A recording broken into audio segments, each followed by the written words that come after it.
In the vast expanse of colonized space, Haven 9 was the cosmic equivalent of that weird house at the end of the street, where no one bothered to deliver mail. Technically part of the Galactic Commonwealth of humanity, the colony had been systematically forgotten by every bureaucratic department, with the notable exception of the tax office.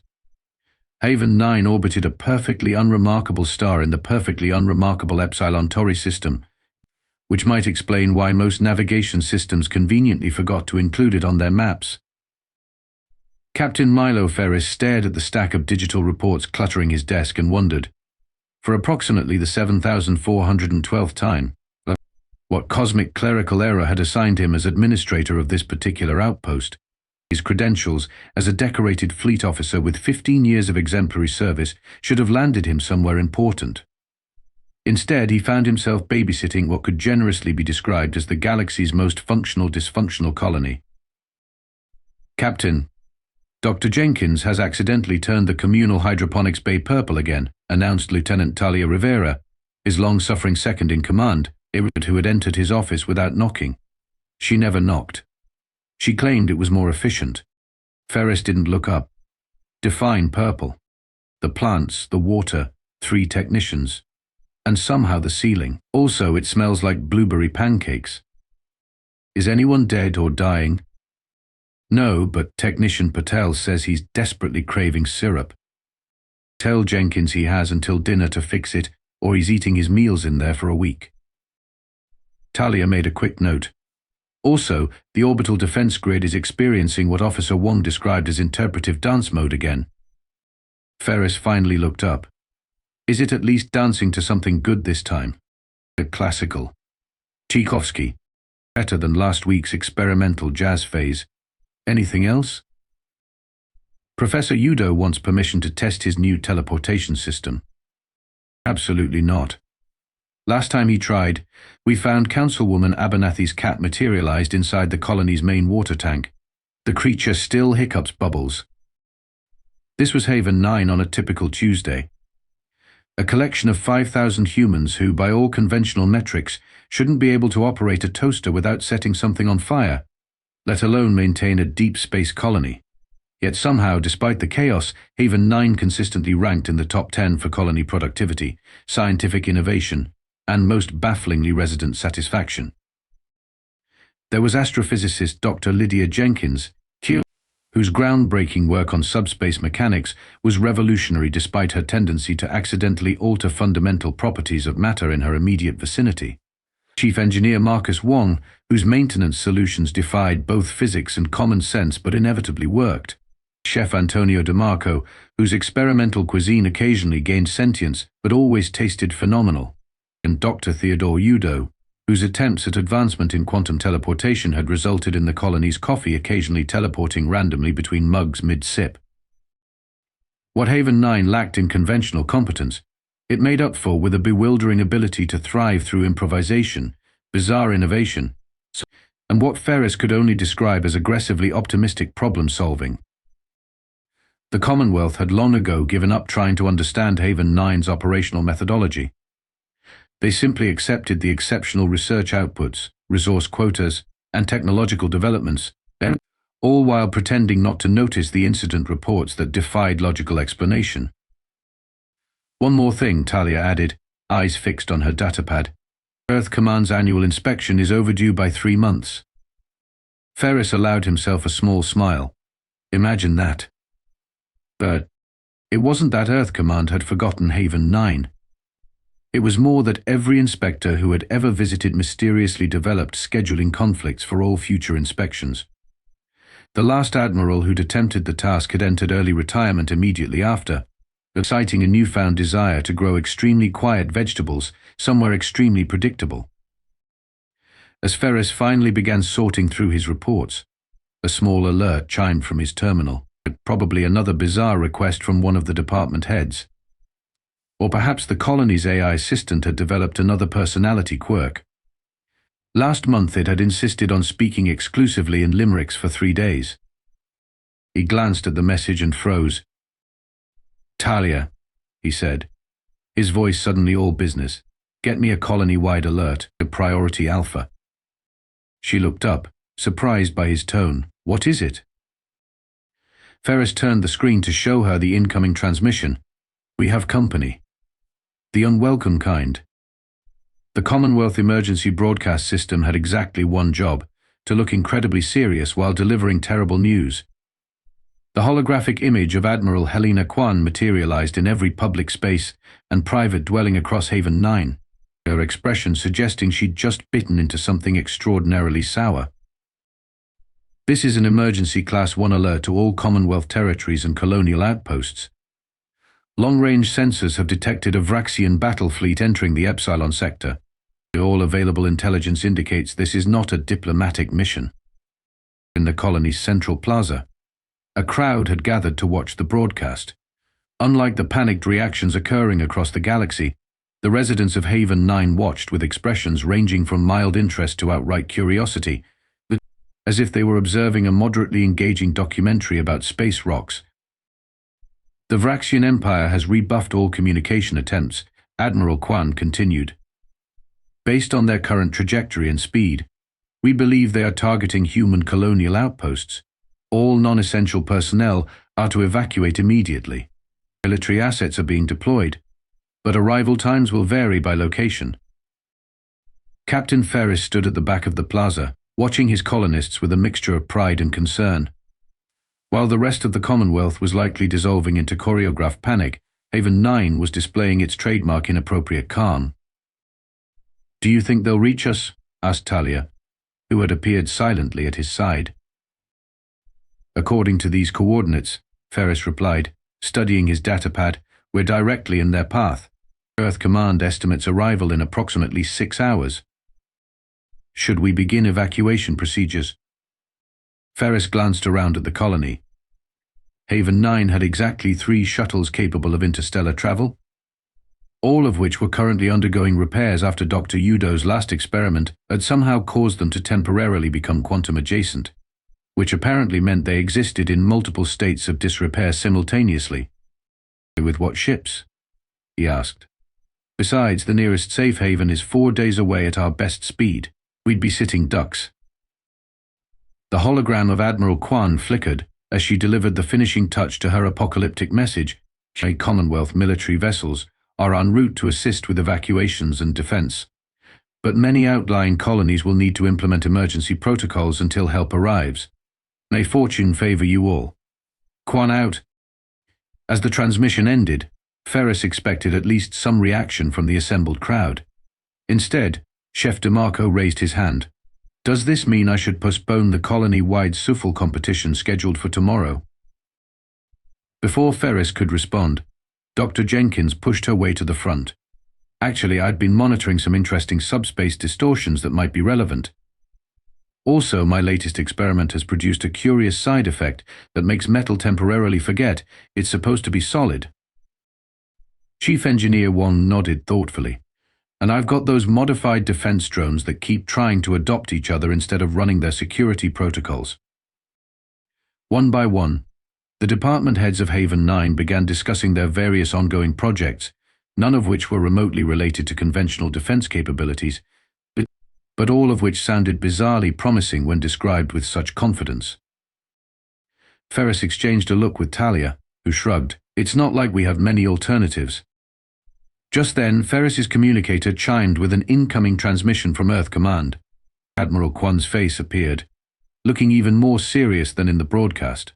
"Captain Ferris, I've just reviewed the asset deployment schedule. I regret to inform you that the nearest Commonwealth vessel is approximately 26 hours from your position." "I understand, Admiral. We'll do our best with what we have." The Admiral's expression shifted from grave to uncomfortable. "Captain, what exactly do you have in terms of defensive capabilities?" Ferris glanced around at his assembled colonists, who were now enthusiastically debating the combat applications of Dr. Jenkins's experimental quantum foam that had accidentally eaten through the mess hall floor last week. "We have unconventional assets, Admiral."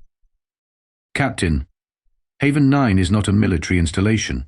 You have no defense grid, no weapons platforms, and no combat-trained personnel. I strongly recommend you implement whatever evacuation protocols you can." Behind Ferris, Professor Udo loudly proclaimed that he could probably teleport the invaders' digestive systems into their helmets, though he couldn't guarantee which digestive systems would end up in which helmets. With all due respect, Admiral, I believe we can handle this situation. Admiral Kwan looked skeptical.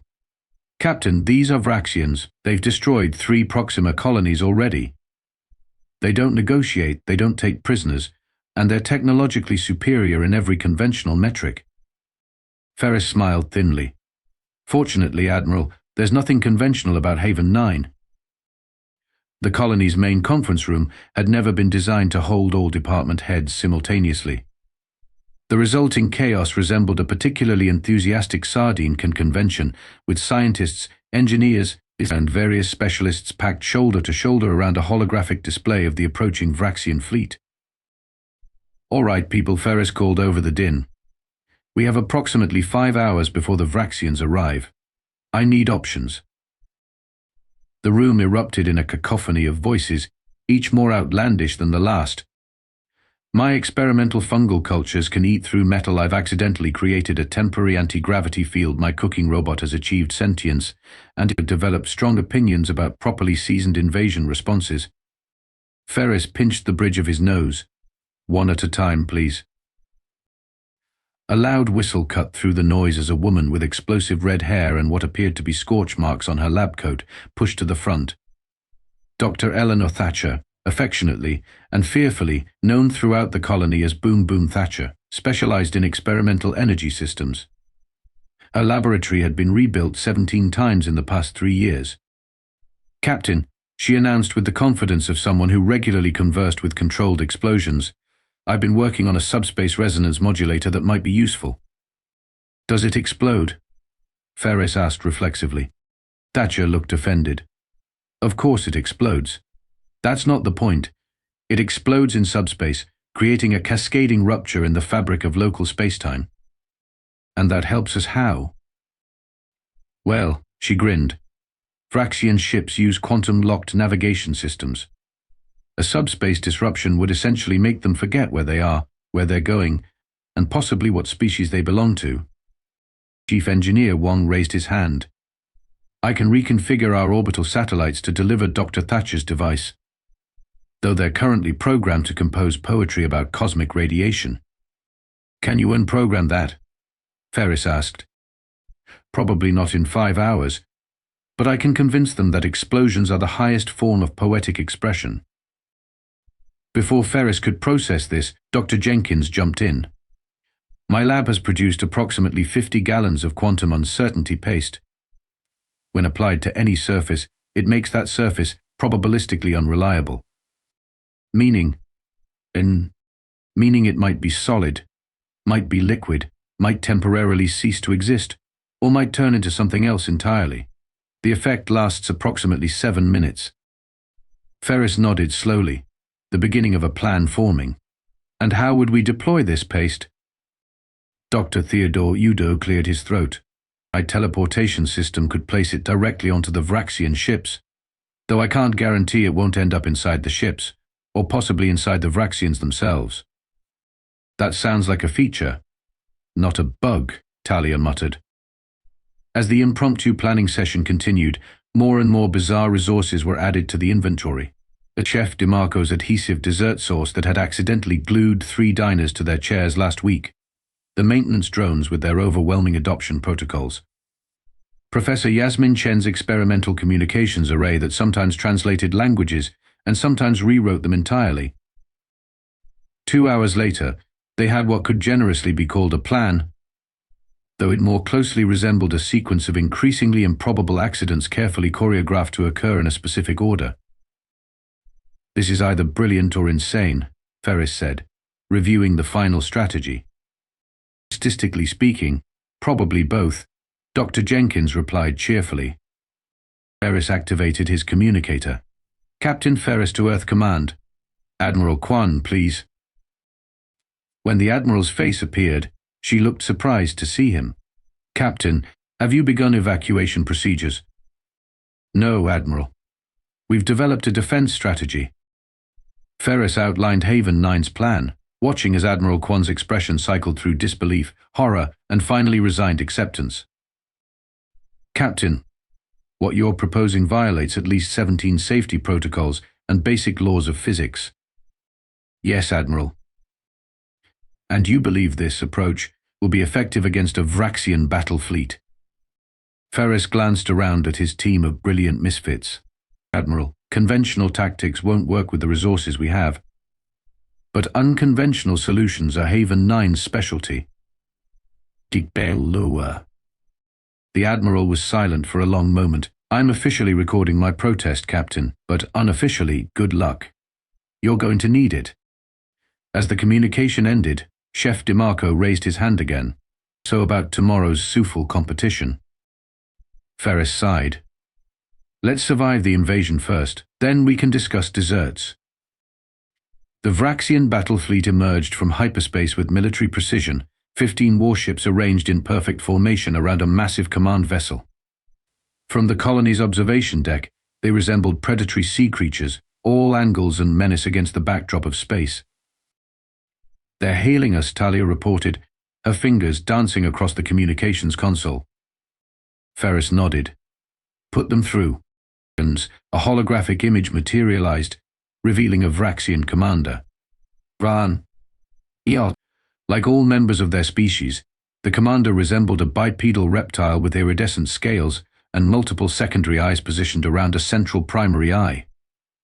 The effect was simultaneously beautiful and terrifying. Human colony.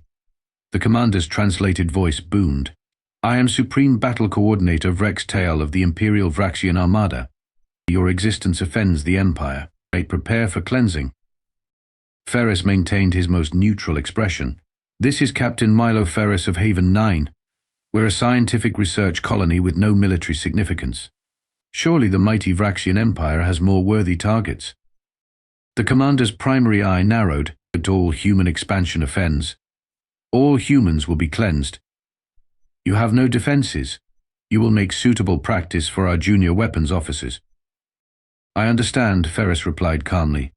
Before you proceed, may I offer you a traditional human surrender gift? It's customary. The commander paused, secondary eyes blinking in sequence. Explain. We transport a token to your vessel. It symbolizes our respect for your superior force. The Vraxians conferred among themselves, clearly suspicious but also curious about human customs. Finally, the commander nodded. We accept your token. It will be preserved as evidence of human submission. Ferris smiled pleasantly. Excellent, transmitting coordinates now. As the communication ended, Talia looked at him. And so it begins. Send the signal to Udo, Ferris ordered. Location chaos is a go. In his laboratory, Dr. Theodore Udo activated his modified teleportation system. 50 gallons of Dr.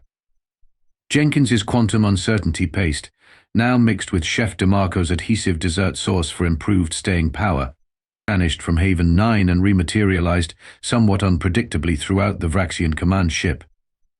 The effects were immediate and spectacular. On the external monitoring feed, the Vraxians could be seen reacting in confusion as portions of their ship became temporarily uncertain about their solid state. Sections of hull flickered between transparency and solidity.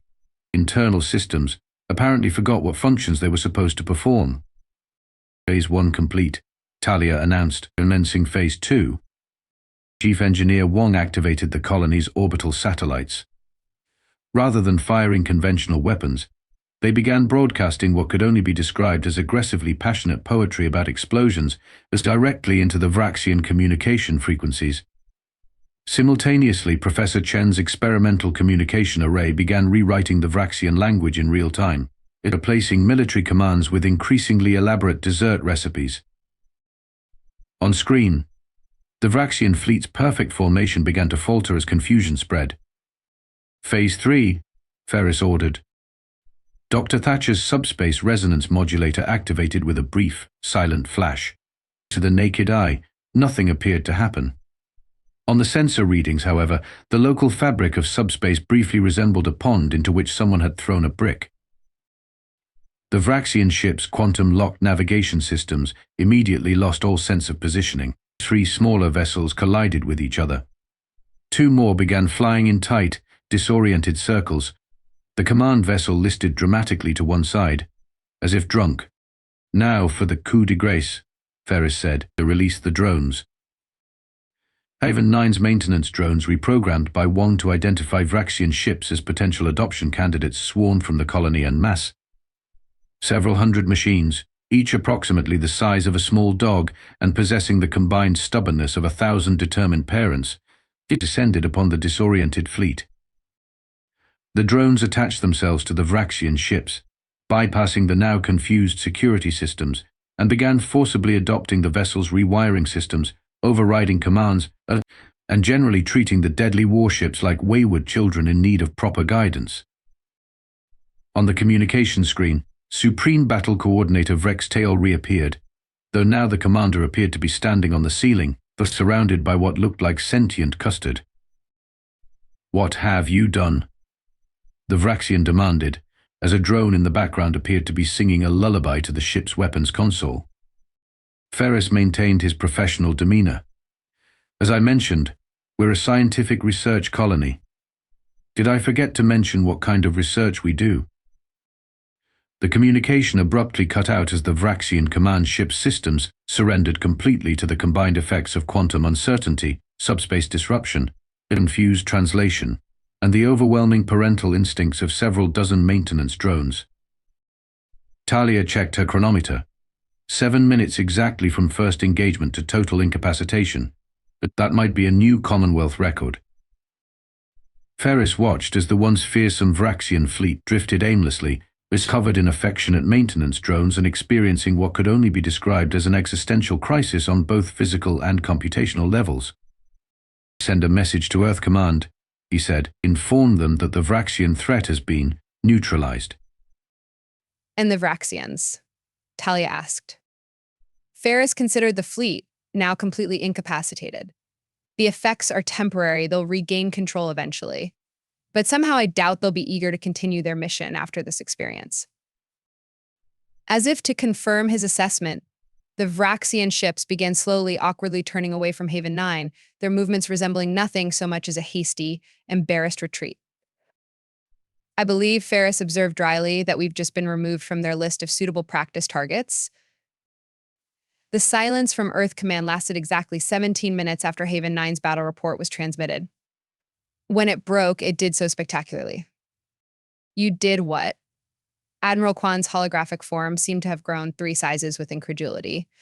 Her normally impeccable uniform appeared wrinkled, suggesting she'd been frantically summoned from off-duty hours.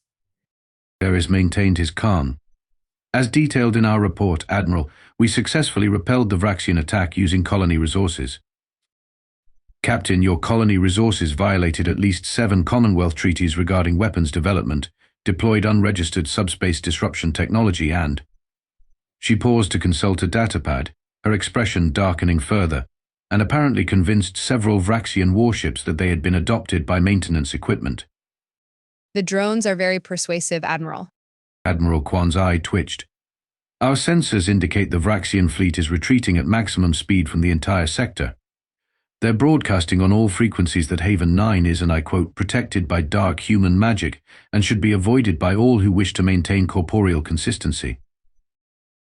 Behind Ferris, the Haven 9 command staff exchanged subtle high fives. "The Commonwealth Science Directorate is demanding immediate access to Dr. Jenkins's quantum uncertainty paste," the Admiral continued. "Military intelligence wants detailed schematics of Dr. Thatcher's subspace modulator. And the Diplomatic Corps is simultaneously filing a formal reprimand and requesting consulting services on, quote, weaponized confusion tactics." Ferris nodded solemnly. "We're happy to cooperate with all Commonwealth departments, Admiral. Though I should warn you that Dr. Jenkins isn't entirely sure why her paste works. Dr. Thatcher's device has a 50% chance of turning into a small potted plant when activated. And our maintenance drones have developed strong opinions about proper parenting techniques." The Admiral closed her eyes briefly, as if searching for strength. "A Commonwealth investigation team will arrive within 48 hours. Please try not to revolutionize warfare again before they get there. As the communication ended, Ferris turned to find Haven 9 returning to business as usual with startling speed. Technicians were already retrieving the maintenance drones, which returned smugly from their mission, several trailing what appeared to be adopted pieces of Vraxian technology. Dr. Jenkins and Dr. Thatcher were deep in animated discussion about weaponized quantum-adjacent subspace probabilistic matrices, whatever those might be. In the plaza, Chef DeMarco had apparently decided that repelling an alien invasion warranted celebration and was organizing an impromptu feast. Professor Udo was attempting to convince anyone who would listen that his teleportation system had worked exactly as intended. Talia appeared at Ferris's side, datapad in hand. The Commonwealth news networks are picking up the story. We're trending galactically. Ferris grimaced. Wonderful. They're calling it the 7-minute miracle, she continued, scrolling through headlines. How Science Colony defeated Vraxian fleet with kitchen ingredients and lonely robots. Oh, and my personal favorite, Haven 9, the colony that confused an empire into retreat. Any chance we can go back to being forgotten by the galaxy? Not likely, sir.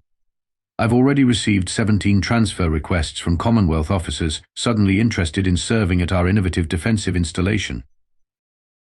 Ferris sighed. Reject them all. The last thing we need is actual military personnel trying to make sense of this place. 48 hours later, right on schedule, a Commonwealth special investigation vessel entered orbit around Haven 9.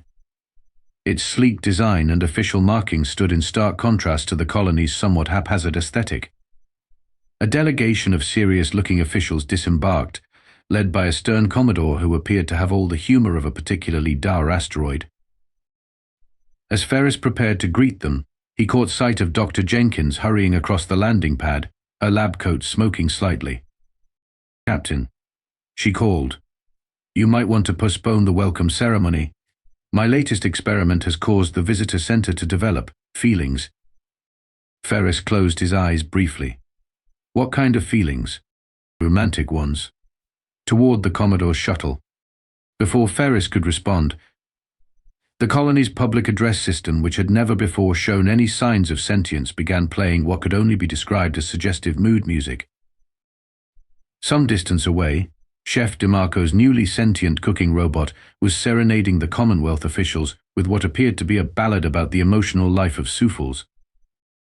Just another day on Haven 9, the colony that had defeated an alien invasion through sheer, magnificent chaos. 1 month after the Vraxian incident, Haven 9 had achieved a peculiar form of celebrity status. Ferris found himself summoned to Earth for a formal recognition ceremony, something he had attempted to avoid with increasing desperation until Admiral Kwan had made it clear that attendance was not optional. Now, standing in the gleaming Commonwealth Central Command auditorium, Ferris tried not to fidget as Fleet Admiral Grayson extolled the innovative defensive strategies and unconventional tactical brilliance of Haven 9's response to the Vraxian threat. And so, the Fleet Admiral concluded, it is with great pride that I present Captain Milo Ferris with the Commonwealth Star of Distinguished Service, our highest honor for leadership in combat situations. Ferris accepted the medal with a fixed smile, mentally calculating how quickly he could return to Haven 9 where, according to Talia's latest update, the colony's main computer had developed a passion for composing operas about daily maintenance routines. As the ceremony concluded, Ferris found himself cornered by Admiral Kwan and a woman he didn't recognize as civilian, judging by her attire, though her bearing suggested military training. Captain Ferris, Admiral Kwan said, I'd like you to meet Dr. Eliza Morgan, Director of Project Kaleidoscope. The woman extended her hand.